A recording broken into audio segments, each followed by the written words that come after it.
Tell me why it looks like the Knicks are going to sweep the Cleveland Cavaliers.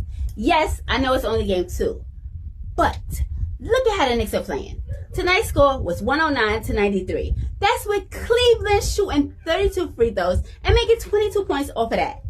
Most of those free throws was not valid. But we're not going to talk about that. We're going to talk about how the Knicks have their 9th straight playoff win, which is the most in New York history. On top of that, they have next man up mentality. Tonight, Josh Hart got 26 points. And yes, playoff bridges is a real thing. Brunson didn't have to even score that much. He had 19 points, got 14 rebounds. The team always stays ready. This team could take it to the chip. If you agree, put it in the comments. And yes, let's go Knicks. 6 wins away from the